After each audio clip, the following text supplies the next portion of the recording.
And now, without further ado, it is my extreme pleasure to introduce today's presenter. Independent scholar and author Amy Godine is originally from Brookline, Massachusetts. She received her BA in American Studies from Hampshire College. In Berkeley, California, she was an editorial assistant for the Heyday Press. And in Portland, Oregon, she wrote for the Willamette Week newspaper. Amy then received her MFA in fiction writing from the Iowa Writers Workshop.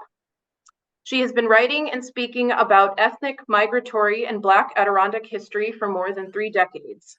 She has curated exhibits, which include Dreaming of Timbuctoo, which is at the John Brown Farm State Historic Site in North Elba. If you haven't seen it, check it out. It's an awesome exhibit. Highly recommend it. And since 1980, Amy has lived in Saratoga Springs with her husband, who's also here as her assistant today. Several modestly productive fruit trees, way too many record albums, and an old soulful dog. Her kids, oh, poor dog. Okay, sorry about the dog. And her children, which she still thinks of that way, but perhaps are all grown up now, living just outside of Boston, DC, and New Haven? Paris. Well, okay. Things have gotten even more exciting since this bio. Okay, so without further ado, please join me in welcoming Amy Godine.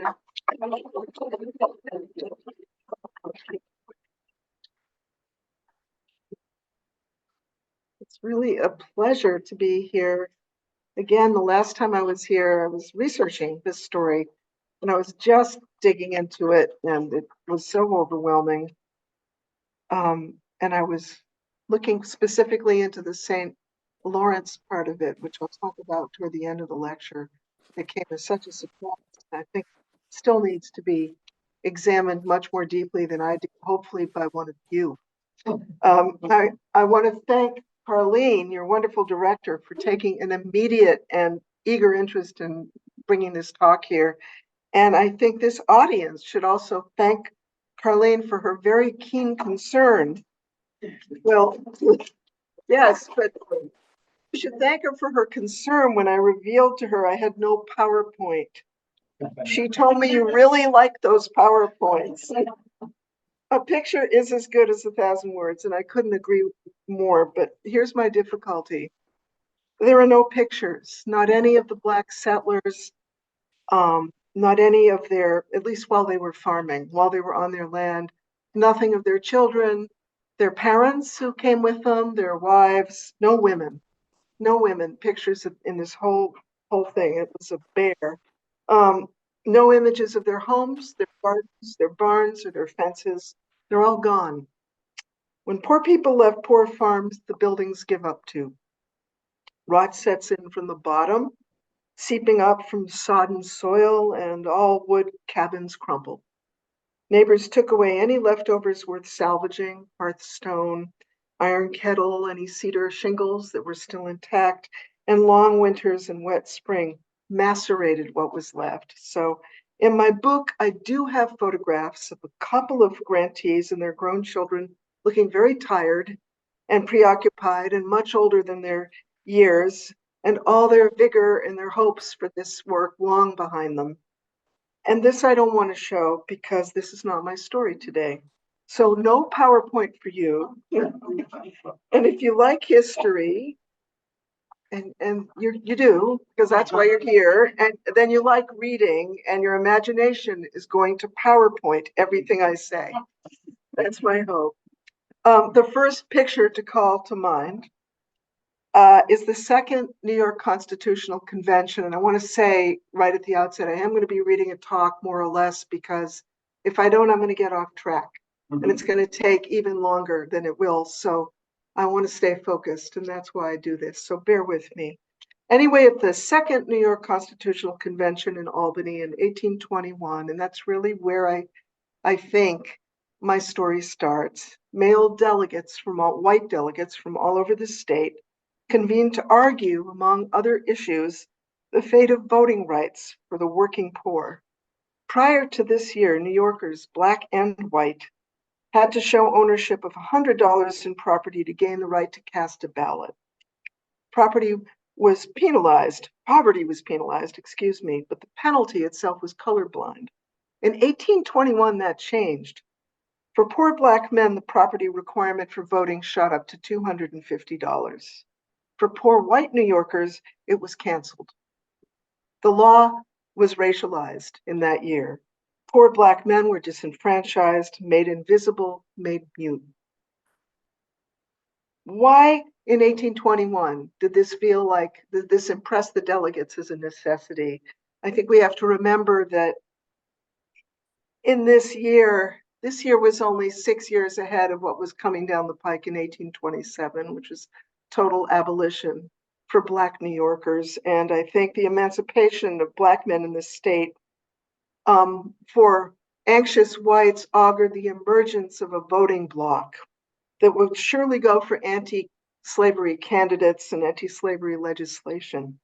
This was bad news for business, bad news for trade, bad news for manufacturing, and especially for the stability of North-South relations.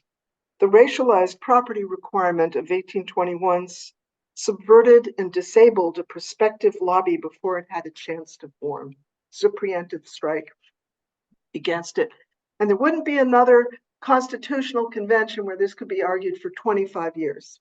That's how long suffrage justice activists, white and Black, had to wait and work and lobby and petition and build up support to revisit this and hopefully get it annulled or withdrawn after all. And they did this tirelessly. Black activists, especially from the New York City area and the Hudson River Valley, they petitioned the assembly, they gathered signatures for appeals, they pled their cause in anti-slavery newspapers, at Black colored conventions, which were prolific in this time across the Northeast. And at the next constitutional convention in 1846, after many spirited debates, rancorous debates, delegates once again supported the restriction overwhelmingly, except for some counties in northern New York, not Clinton County, but Essex and Franklin and Essex and Franklin and Clinton went against the 250 property restrictions. St. Lawrence went for it by a 2-to-1 margin, which was much less than the margin of metropolitan New York, but that's another conversation. Anyway, once again, delegates supported the restriction and the electorate would second the motion in the fall by an even greater majority, driven by downstate votes. Can you hear me?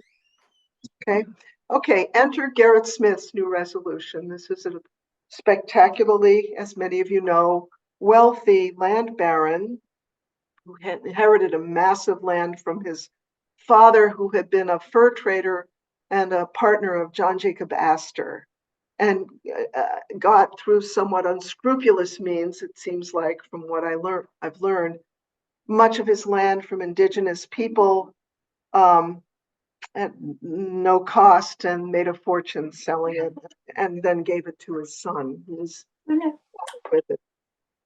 Am I making these squeaking sounds, or is that?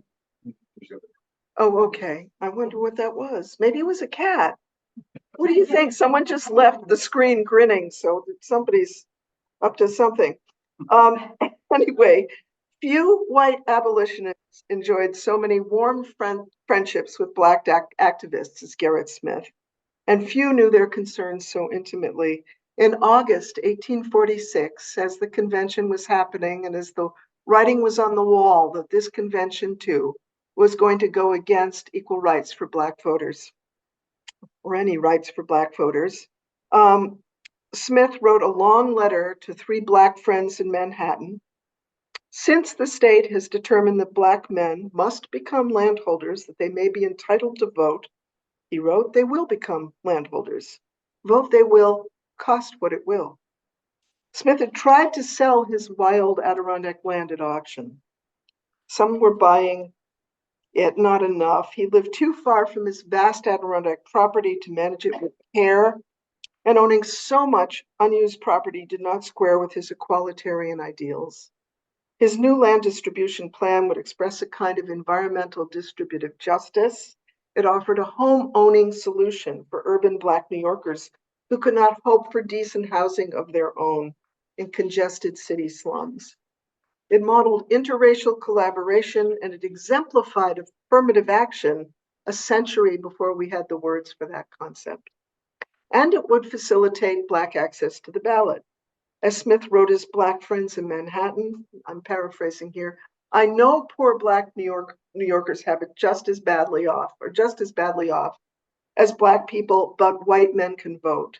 Poor Black men cannot. With these land gifts, I can help redress a racialized injustice. I can even out the playing field. Were any of Smith's gift lots worth $250?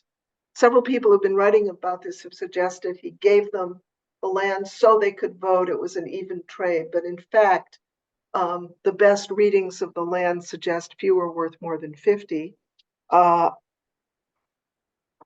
And he knew that, and I hope his grantees knew it well, but his expectation was that over a few years with labor and improvements, a wild lot could gain this kind of value. Sweat equity was an important part of his idea. He could have given bigger gifts, bigger land lots, or cash outright, and that would have enfranchised his grantees outright, but that would have missed the point. A bracing encounter with the rigors of, quote, the rigors of the Adirondack wilderness, he wrote, would work a far better character than if his grantees had an over easy time of it, or as he put it, built their homes on fat lands under genial suns. New York's northern front, so it's a little touch of workfare in this idea, sort of slightly punitive or demanding. This charity was not without strings. There were conditions attached to it, which I think stemmed from his own Calvinism and concern with charity generally in some ways. New York's northern frontier would be a proving ground of Black manhood and worthiness for citizenship. And some would prove worthy and some wouldn't by his lights. As to identifying land-worthy grantees, Smith's network of anti-slavery contacts in the Black community served him very well. He tapped 13 men of prominence in the Reform community, some white, more of them Black, and asked these activists to locate 3,000 prospects for free land who met his terms of eligibility, namely no drinking. That was a sticking point for many. Good character, poverty, and a New York address. He broke the agents into 4 committees and assigned each committee to a separate swath of New York State. And the grantees would therefore be drawn from every corner of New York. And they were, except for Hamilton County. I don't think he could find a soul in Hamilton County. And his agents, who were all volunteers, got cracking. Now, why did they do this? These were activists with full day jobs, big families, and obligations of their own. Each had his own reasons. New York City had 3 agents, and they were expected to do the lion's share of the work because Smith really wanted to get most of his grantees from the city and out of cities. He was very anti-urban. The New York City agent, Elder Charles B. Ray, invoked the hopeful ideals of Black agrarianism. Life on the frontier, Ray felt, would be an equalizer for poor farmers. Sheer necessity would turn them, into grateful collaborators with their white neighbors, would turn everybody into a collaborator. Even the field, everybody was equally needy if they were starting out with nothing on the frontier, and farming, more than any vocation, he felt, had the potential to create an equalitarian culture. His fellow city agent, Dr. James McCune Smith, who was one of 2 Black doctors in the city, was incentivized by his own scientific research. He had closely determined city living's toll on Black mortality in his research, and he felt that bringing Black urbanites to a healthful, clean frontier could be a lifesaver for thousands. So he was looking at environmental justice in particular and looking at the land in those terms. Gerrit Smith's friend and grantee, Frederick Douglass, while not himself a land agent, still championed the giveaway in the North Star. So thrilled was he by the opportunity to challenge white assumptions about Black indolence and incompetence. And from Troy, the militant abolitionist Reverend Henry Highland Garnett. Anybody heard of him here? He's probably the best known of these pastors who helped this. He became famous in anti-slavery circles when he called in I think it's 1836, but someone can correct me. He called for Black enslaved people to actively resist, rebel, escape, and he preached a gospel of redemption too. To the grantees would fall the work, he said, of setting an example of independence for all Black people everywhere. God's design that every man shall have a home was theirs to claim. A perfect system of agrarianism, their duty to install. Garnett's Black Woods would be a sanctified utopia, a city on a hill. Letters in Smith's papers from his land agents, the Black ones anyway, document how much they took their recruitment duties to heart. The city agents organized one meeting after another with Manhattan's Charles Ray trolling the slums of 5 Points for Adirondack pioneers. In October of 1846, with the Albany Patriot reporting, Troy grantees at Garnett's Liberty Street Church raised a cheer to the benefactor they'd never met.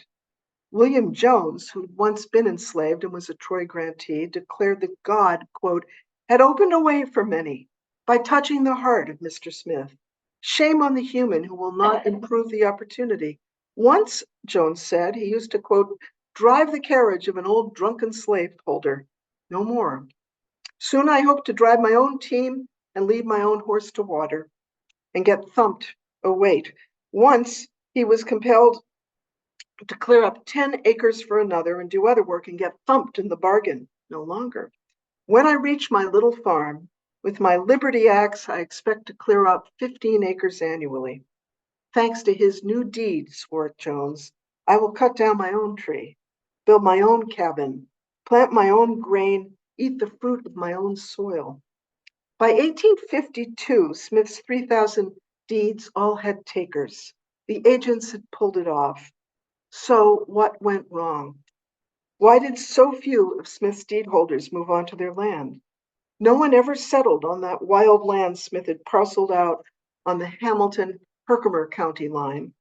And to the, although we'll talk about it later because that has an interesting fate. And to the long swath of gift land that straddled Essex and Franklin counties would come only 50 grantees scattered loosely among the Black enclaves of Timbuctoo, best known to us because John Brown, the abolitionist, moved close to it.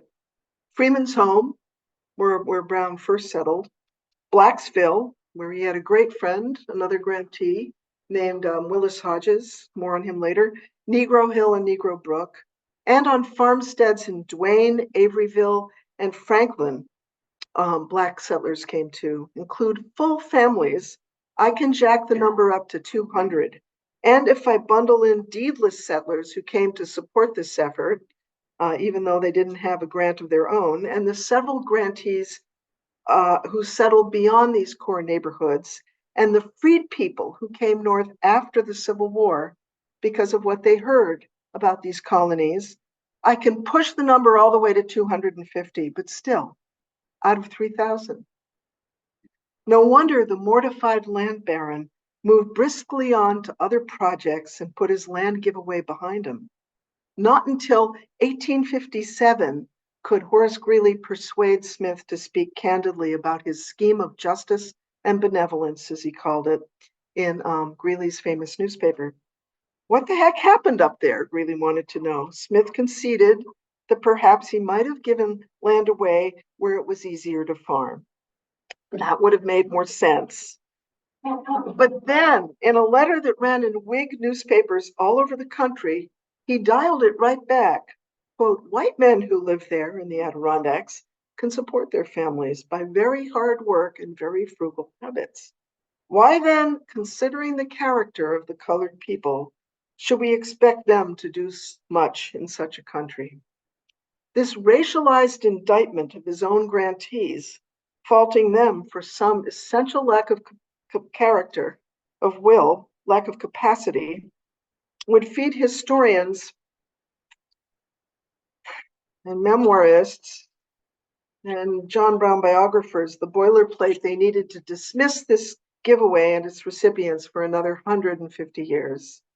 Smith was right about one thing.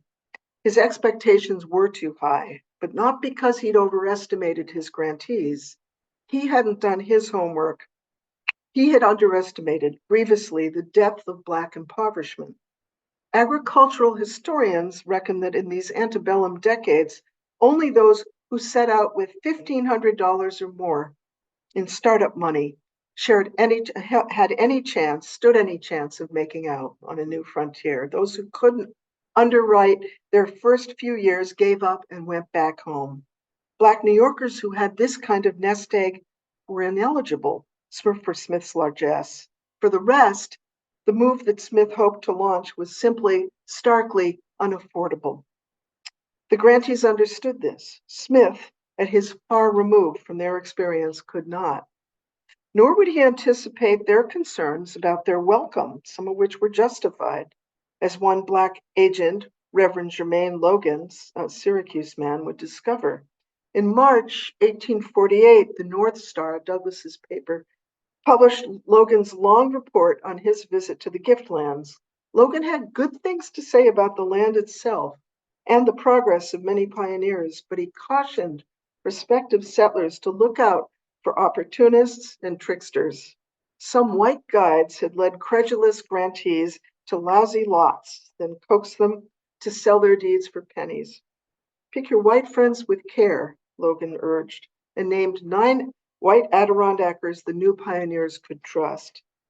In Franklin, Jay, Keene, Wilmington, Osable Forks, Malone, and the Essex County seat, Elizabethtown, the Black grantees had friends and allies. So this is good news and very welcome, but why so late? The giveaway had been announced in early fall 1846. Why had Smith not supplied his agents with the names of friendly locals on the ground back then?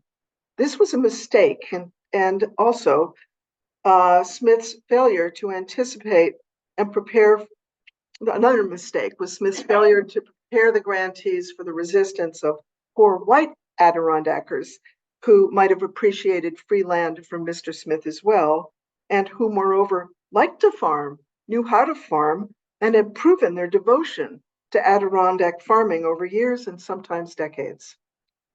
Smith missed the boat on grasping the true need of his beneficiaries, on the depth of northern rural racism, and on the necessity of allies on the ground.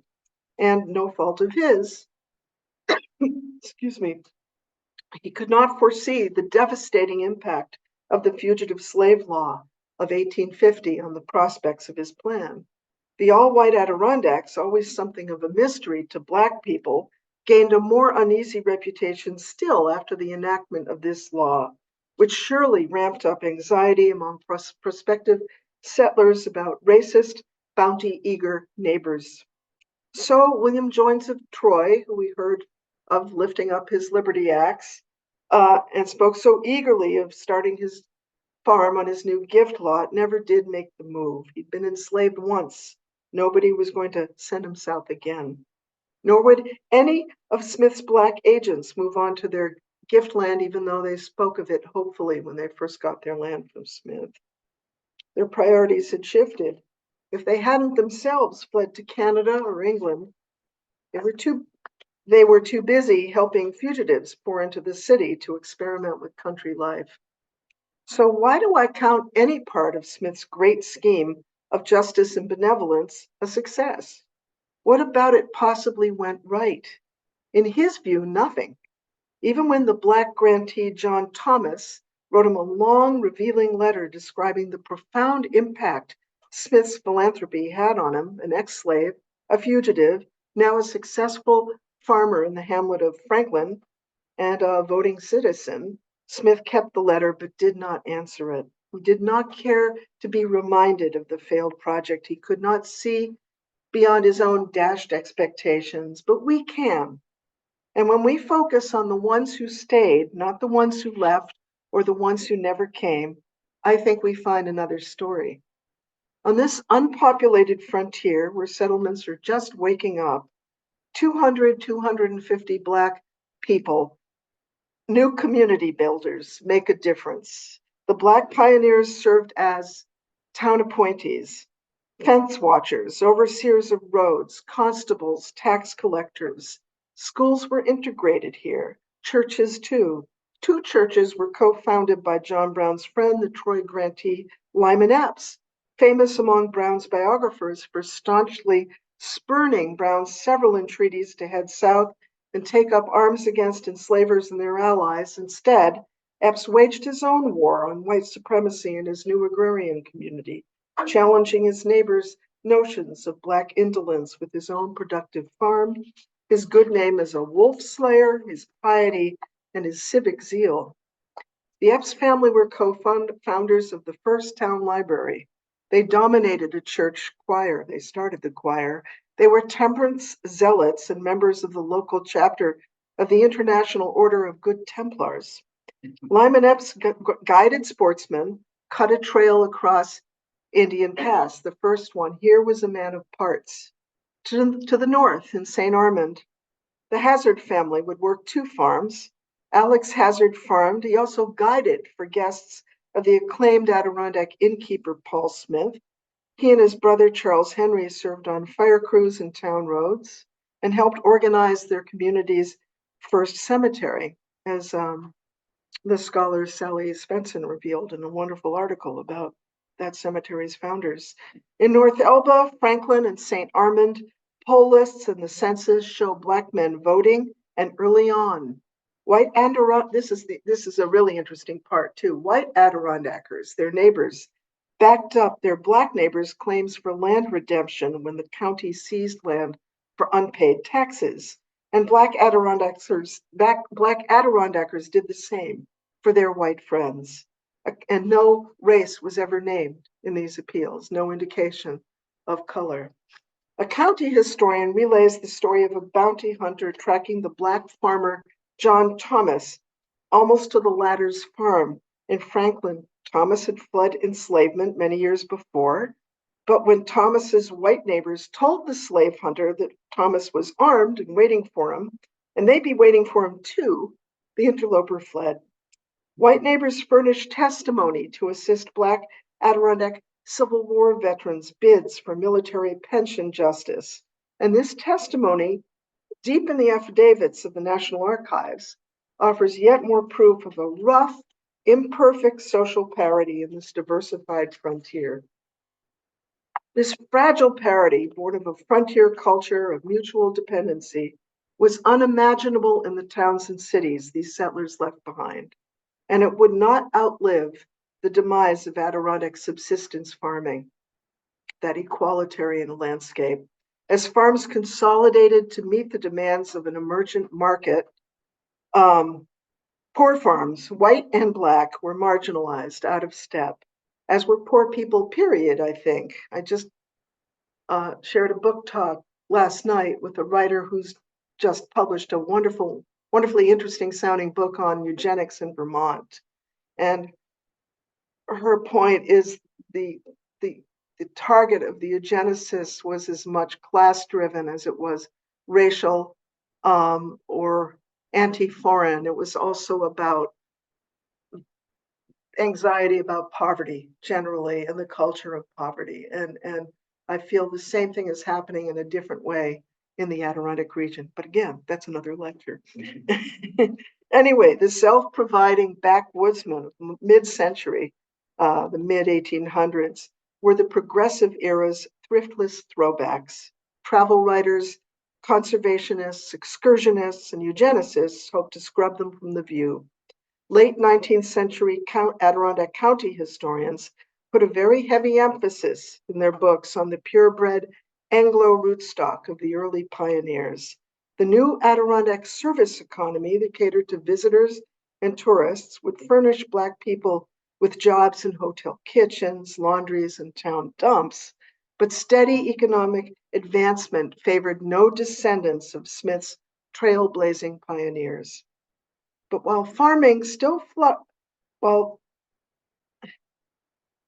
while farming still flourished or stubbornly persisted, flourish is a big word, on the ground, and the public still held out some hope that the Adirondacks might be a new Vermont, it was actually called that, the Black pioneers made out, and more evidence still emerges of the value of Smith's plan in other quarters too, far from the Black Woods. Some of Smith's grantees leveraged their gift deeds into bettering their lives right where they lived. In his new book, African Americans of St. Lawrence County, Brian Thompson, is he here now? If you're online, hello, thank you. Great book. He documents the impact of a deed on Flora Fry, a Black poor farmer and washerwoman. And now help me, because I don't say this word often, governor? Governor, just governor. Okay, thank you. I won't get that wrong again. One of St. Lawrence's, it is governor. Governor. Governor. All right, I've got it. It took 3 times, but I've got it. That's right. Like, okay, it's there. Yeah. One of St. Lawrence's 2 grantees, only 2 here, St. Lawrence County's 2 grantees, Fry monetized her Essex County gift deed and got a house in her hometown, which, to paraphrase the author, transformed the previously indigent Fry family into property owners and self-supporting members of the governor. There, we got it, right? Governor. Oh, come on, I'm working here. For 2 generations. Another way the grantees put Smith's largesse to work that he never knew. In 1854, the grantee farmer Lyman Epps shared with Frederick Douglass's North Star his keen concern that while settlers were no longer coming, speculators were having a field day scooping up, and this he puts in angry quotes, what they called nigger lands for very little money as they came up for sale. And Epps was right to worry.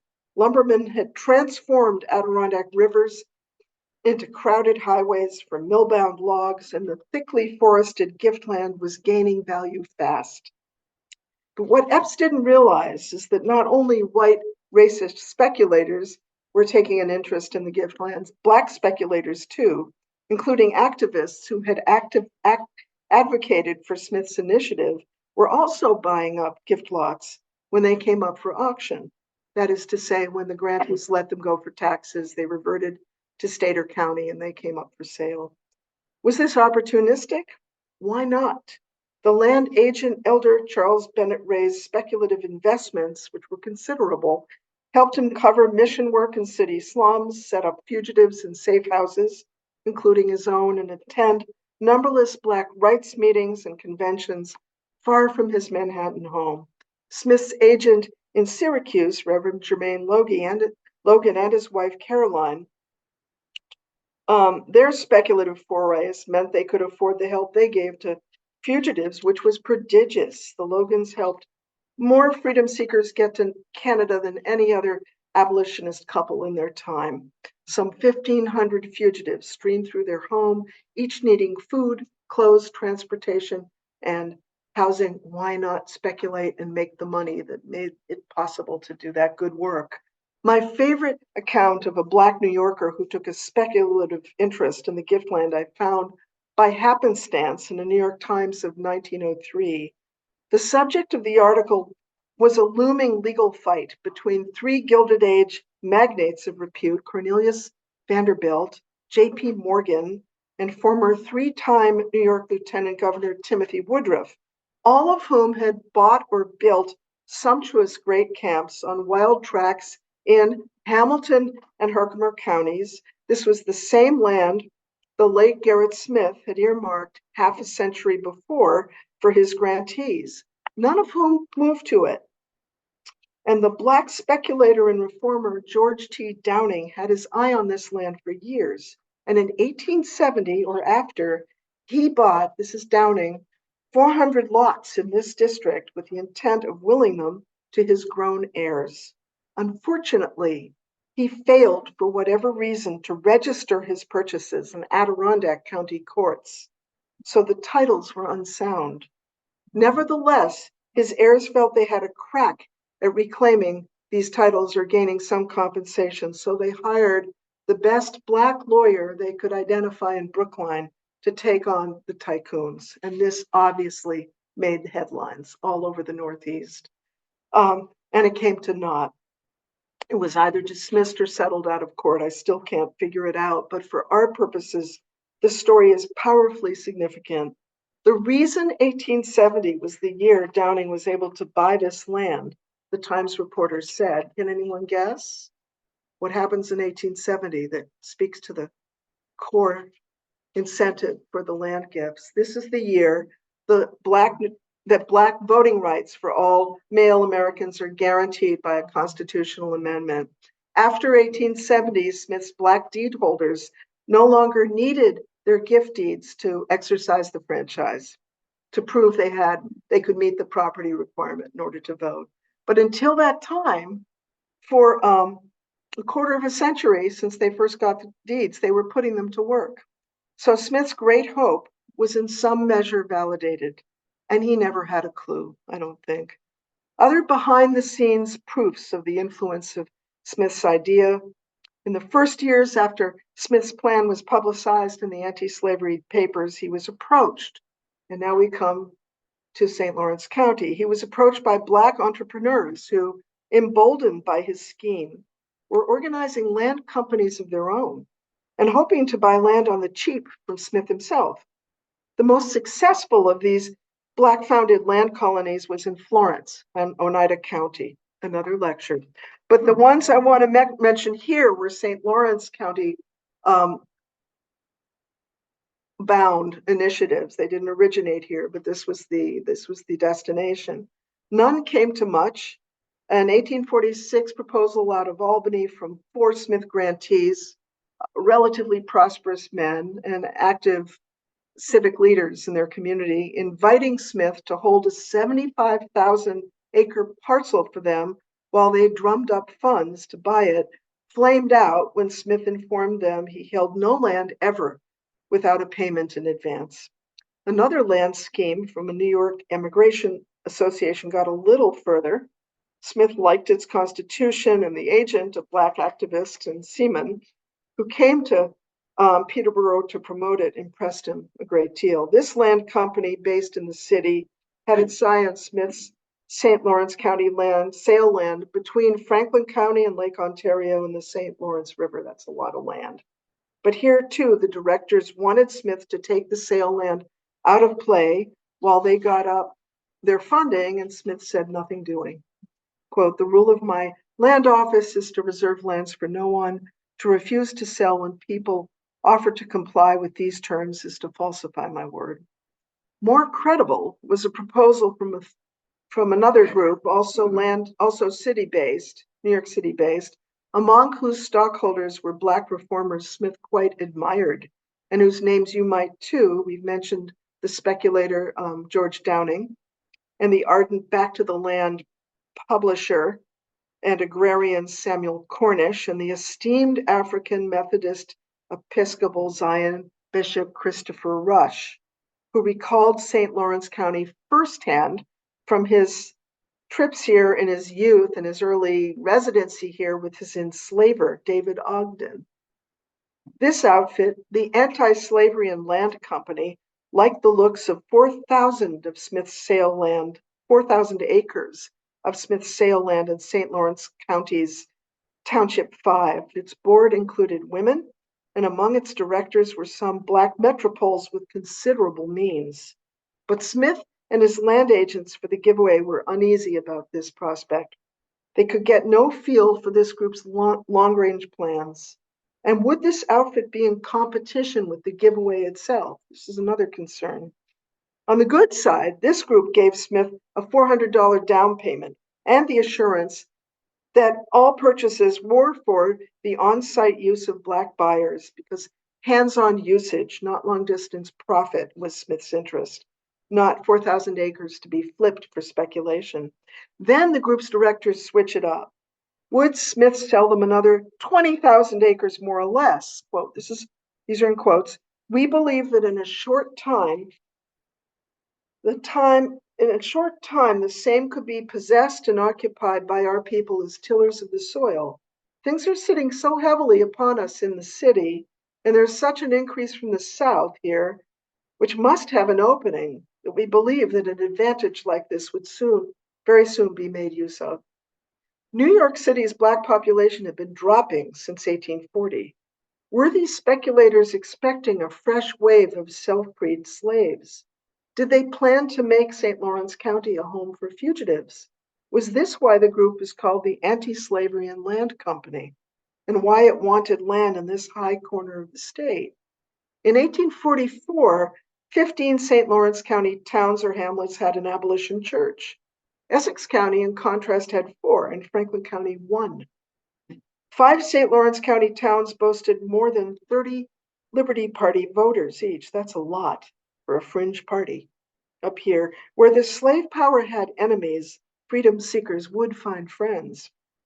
But this vague, alluring scheme fared no better than the others, and no records, letters, or local lore suggests that any fugitives reached St. Lawrence County with the help of this cartel. Their company brokered a few purchases in Essex County, where Black people were really settling. One was a 160-acre lot for a school for aspiring AME ministers, named for Bishop Christopher Rush of New York City. The Rush Academy in Township 12, Essex County, this is what it was called, a connectional manual labor school, was vested with a very elaborate constitution, an extensive board of directors, and in 1865, a charter from New York's Board of Regents. On paper, it lasted 25 years, was never built. So why, if none of these big talking plans panned out, should they concern us? They were canaries, I feel, in the coal mine. Early on, they evidenced the preference of Black activists to helm their own projects, set their own terms, and self-subsidize their work. They expressed a yearning for Black agency and independence. And in this regard, they anticipated a slew of ways Smith's grantees would rescript his agenda to meet their own more pressing needs and their own sense of their priorities. So the grantees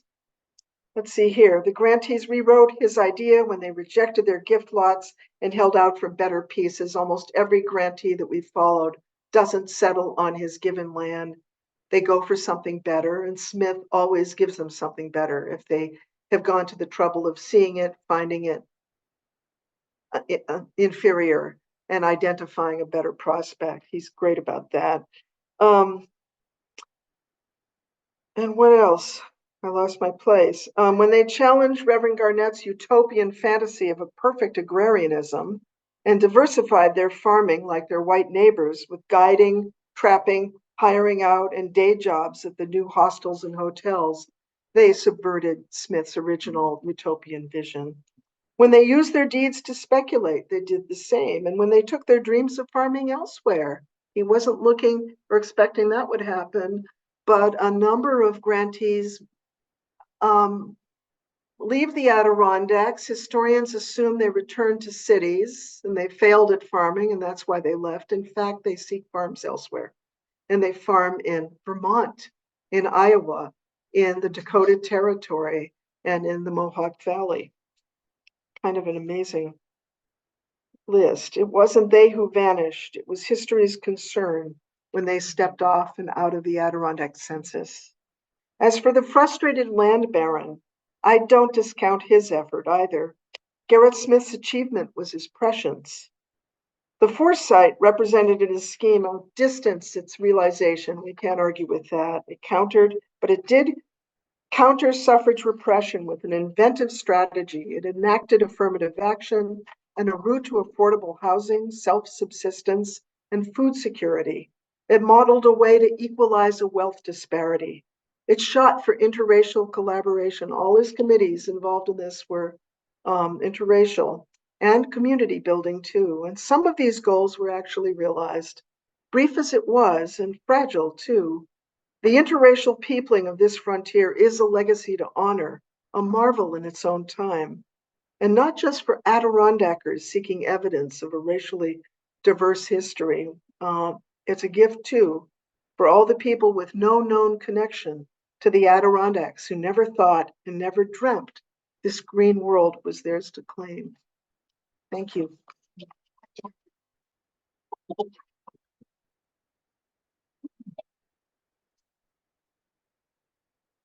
Well, thanks for putting up with my mostly reading that. I would have gone off the rails if I didn't have that to work with. Any corrections, insights, questions from this crew? Yes, sir. The thing that's sort of a conundrum for me is Smith recognized that in agrarian communities, neighbors relied on each other. They Yes. helped each other out.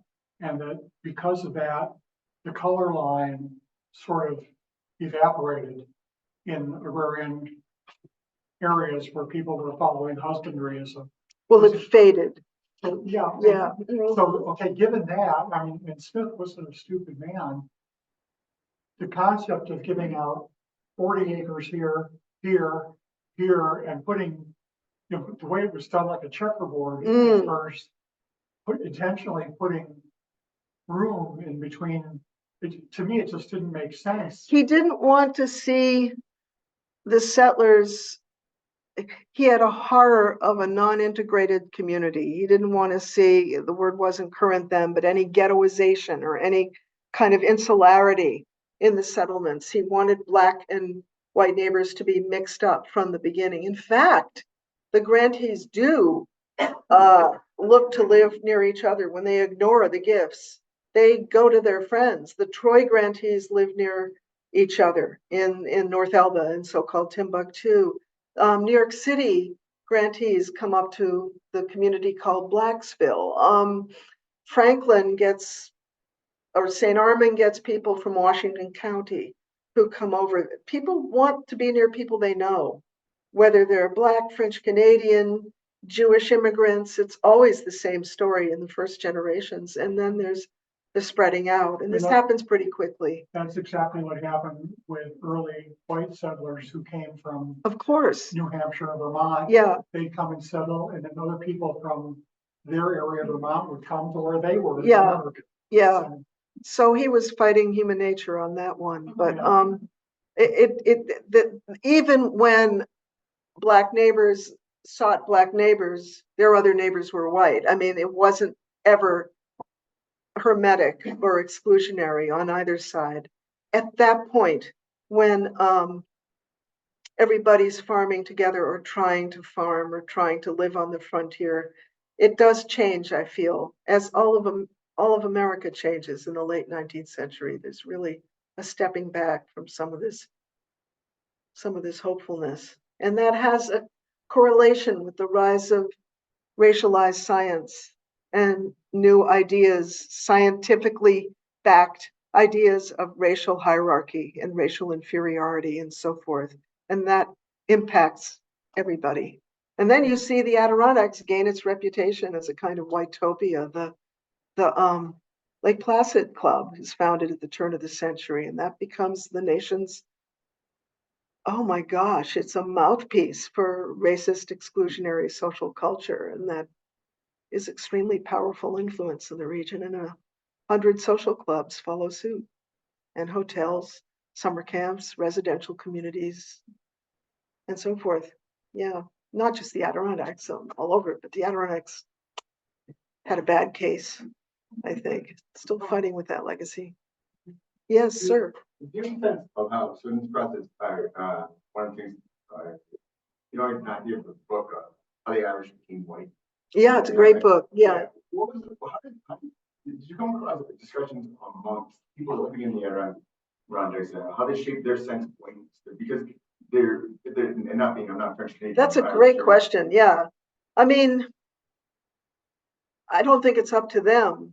It's how the dominant majority deal with, let's say, Irish difference or Jewish difference. When the Jews come, the first immigrants come from first from Germany, but then more dominantly from Eastern Europe. they are racialized, they are exoticized. And that's clear in early accounts. But to the extent that they are able to absorb themselves in the business community and become people of property, and then move into positions of leadership in their small town communities, that dies down and they become white, they become assimilated. Italians too, eventually, it takes generations. The Irish, it's a slog, but they get there as they gain footholds in town government, especially in public works, and working to build up their communities in that department. They bring that legacy over from Ireland too. This is a really sprawling non-explanation, but it's a stab at a guess. Yeah. I know that in cities, part of how you establish your whiteness was moving out of the city into some of those racially segregated cities in the country. Yes. Yeah. Because of that legacy of not Italian white as like here and not and you can. And but there's a discussion amongst the people that are moving at the time of embracing this, and in doing so, maybe the Irish, my last name plain, the Irish, the legacy is one of purposely and consciously decided, I'm absolutely not black. I'm ready to right, right. And I wonder if there was any discussion with this in terms of if we are the same as them, then what purchase do we lose in racist? Yeah, well, you can see it in voting patterns. I mean, the Irish are voting Democratic and being encouraged to do so, which is the pro-slavery party. They don't want competition from Black freed Southerners coming up and vying for the same jobs. They form unions, they take care of their own, and they see where the competition is going to come from. So they're no friend to Black New Yorkers in the city, and I'm confident they carry some of that prejudice into the region as well. But things get very ugly when the Ku Klux Klan revives in the North Country, as we've all been reading about recently. Its history is pretty robust in this part of New York, and part of it, it's not anti-Black so much as it is anti-Irish, anti-Catholic, anti-French Canadian, especially, but it is also anti-Black. Look at what happened at Alcoa that Brian Thompson documents so brilliantly in his book. That's kind of amazing. You have a stable population of Black employees who disappear. And what Thompson describes is a kind of redlining that's directed at them that deprives them of their neighborhoods and homes. If you're listening, you can correct me and write me an email and set me straight, and I'll get it right next time. But that's what I think I got. Yeah. Now you're talking about that 1846 time period. Yes. But looking at New York State and the Adirondack Park and John Brown and what he tried to do. But anyway, what I'm trying to say is that you had the Rutland Railroad that was going to be completed from Rouse's Point all the way to Ogdensburg. Right. And they employed about 4,000 people, 2,000 on each end. And I've studied it, but I don't know what. I know there was Irish and Italian and everything was there together because they had some Donnybrooks that they had to bring in. Is this the Adirondack Railroad, the one that's called that now? This is east-west. It's from Ogdensburg all the way to Rouse's Point. Yeah. And Rutland, the Rutland system, which still exists a little bit. But and then you had logging. I mean, the Adirondacks were full of big trees. Yeah. And then you had your Black River Canal that went from Carthage down to Utica. And then you had your canal over on the Champlain Canal, but I'm not that familiar with that territory. But this was on the edge of the railroads, Civil War and after. I mean, where if you did have, if you cut some logs, you could ship them out to a good market. Right. And again, with agriculture, you've got to have transportation. Right. If we can't get rid of all the milk in St. Lawrence County within a day or two, that's right. Terrible sour smell because we got more milk than we have whatever. And we got to move it. Yeah. And on none of these crews were Black laborers particularly welcome. In tanning and logging and mining, Black people get on board and first up in Dannemora and then in Moriah. in that part, and that really steps up when the companies, when the laborers unionize. And especially when the companies start taking federal contracts and they're bound by federal law to be integrated and honor those rules after World War II.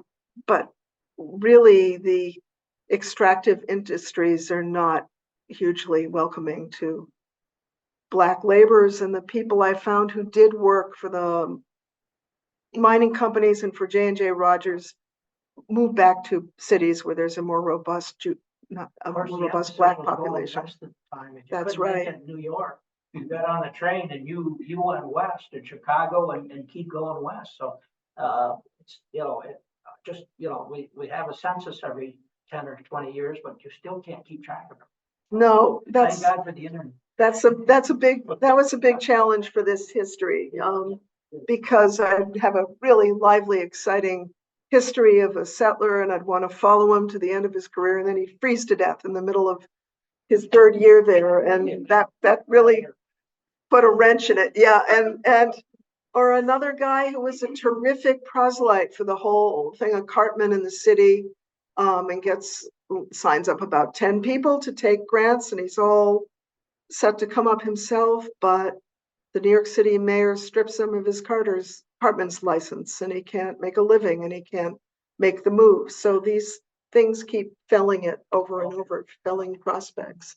Yeah, but you're right to introduce the trains and this bigger economic picture that is also diversifying the economy, not just recreation and tourism and the conservation discourse, but in industry as well. And this is not very welcoming to this world.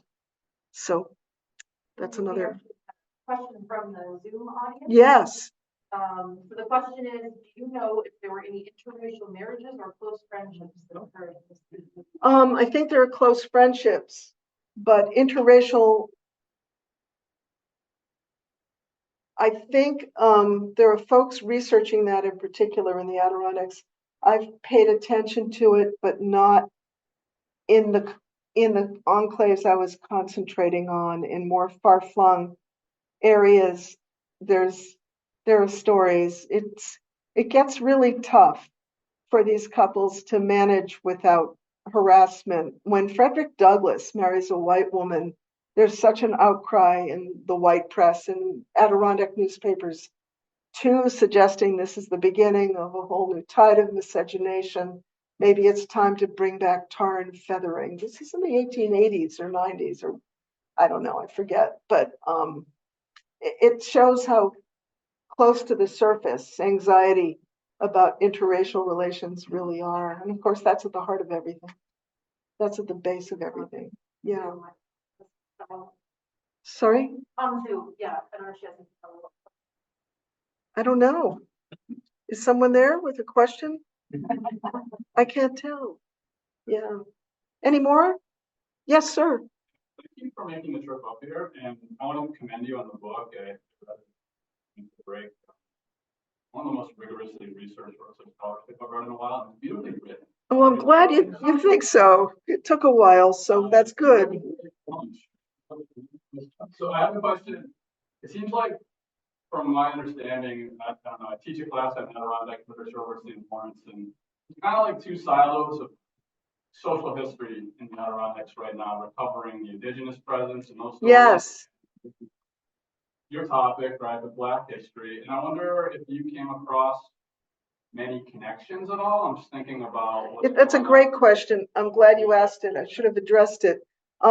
I wasn't thinking when I started to research this book about exploring it in terms of the earlier indigenous population, who were, of course, in part displaced by the father of the benefactor of the grantees. So they are the recipients of largesse that rests on settler colonialism. And that would have been an interesting theme to, I don't know how far I could go with it beyond simply remarking on it, but it's worth bringing to the fore that their privilege in getting the land rests on an earlier injustice, and that complicates things a little bit.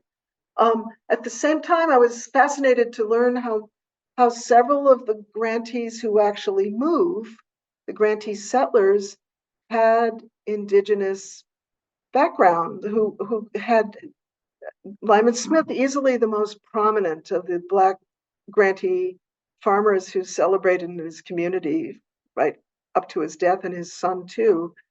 His father was a Pequot Indian, and several of the families claim native forebears in one of the censuses, and then that goes away. But one census reveals how they identify with various tribes. I thought that was fascinating, and I wondered what connection that had to their decision to go back to the land, if you will.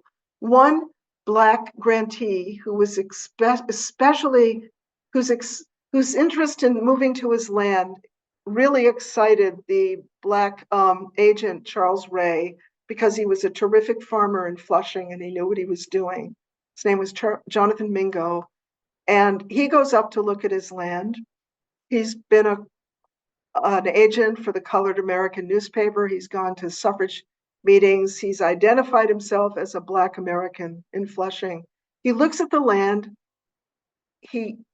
It doesn't work for him. He asks for a better lot. Gerrit Smith gives him one. Then he takes his family west to Michigan and settles on better land in Michigan outside a Quaker community. And there's a Mingo Street named after him now. This is relevant because when he goes west, he jettisons his Black identity completely and identifies with his Native American heritage, which was real and robust. He has lots of evidence and stories about this. And the historians in Michigan and Albion had no idea that he was a Black suffrage activist in New York who had land in the Adirondacks and traded as Americans do. We choose our own identities when we're able to a certain extent. When he moves to Michigan for another kind of image, another kind of brand that suits him better and goes much farther to secure his popularity in his new home. That's an interesting phenomenon. That happens with several people. In the Civil War, one Black soldier who's light-skinned enough to be accepted into a white Adirondack company with his neighbors. At the end of the war, when he musters out and he's survived, his son, dark-skinned, has joined another company and died in Louisiana of disease. His father moves to Malone and reestablishes himself as a white man, marries a white woman, and never returns to or identifies with or acknowledges his Black history and his sojourn in the Adirondack region. So this happens in a number of ways, and it's fascinating to me, the kind of racial shapeshifting that occurs throughout this story. That's another lecture, but I haven't written it yet. Yes. Well, Michigan though is, part of the old Northwest Territory. Right. Still east of the Mississippi. As an Adirondacker who used to live in Oklahoma, claiming Native ancestry wouldn't always be an advantage. Yes. I can tell you Yeah. firsthand from having worked and lived by people whose families have been in Oklahoma since the land rush. Yeah. Well, it worked for him there. His Yeah. sons could join white regiments during the Civil War, and he wins his fame in his obituary in the local press for his Indian identity, being the descendant of a chieftain or something like this. So maybe at the point he moves there, it's so romantic and in the past. It's not a live history, it's an exotic, sentimental history, and that makes it more too, because there was credible. sort of a romanticized fascination with Native Americans that pervaded in certain parts of everyday life. I mean, down where I live, down in the southern part of the county, we had a man who called himself a Native American, wore a feathered headdress, Yeah. had teepee, sold Native American souvenirs and the whole thing. And as a town historian down there, I did a family history on his family, not one drop of native blood. Well, yeah. American tricksters are another tradition. Yeah. Well, we should probably call it a wrap, don't you think? Oh, there's another question. Okay. Just asking if this history is being taught in the public schools. I got started on this as a result of researching the exhibit I curated, Dreaming of Timbuctoo, for an organization called John Brown Lives. And the head of that, Martha Swan, is working very zealously to find ways to develop curricula for this that will acknowledge not just this history, but indigenous legacies in the region and make it more integrated, not a sort of fringe thing, but more recenter it to how people understand the history.